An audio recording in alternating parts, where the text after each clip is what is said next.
अब हम इसको सॉल्व करेंगे तो हमें जो दिया है हम वो लिख लेंगे। तो हमें दिया है कि 2x धन 3y बराबर 11 को हम समीकरण 1 मान लेंगे तथा 2x ऋण 4y बराबर ऋण 24 को हम समीकरण 2 मानेंगे। अब हम समीकरण 1 से x का मान ज्ञात करेंगे।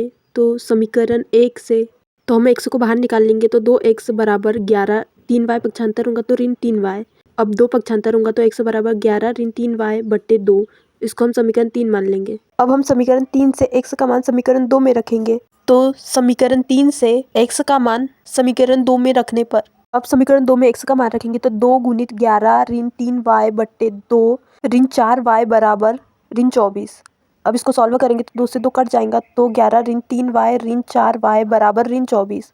तो ऋण और ऋण दोनों सेम चिन्ह है तो धन हो जाएगा और उसको सॉल्व करेंगे तो 7y आएगा और बड़ी संख्या के आगे ऋण का चिन्ह है तो ऋण 7y। हम y का मान निकालेंगे तो ऋण 7y बाहर आ जाएगा और 11 पक्षांतर हो जाएगा तो ऋण 24 ऋण 11।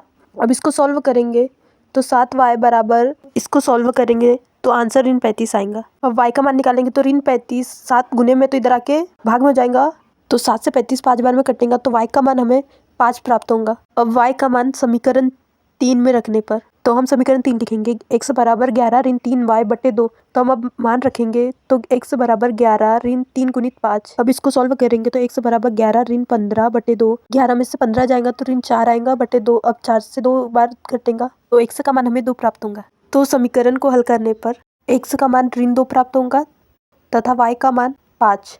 अब m के मान के लिए दिया गया समीकरण तो m के मान के लिए हमको एक समीकरण दिया था y बराबर mx धन 3। तो y का मान 5 है और x का मान 2 तो m गुणित ऋण 2 धन 3।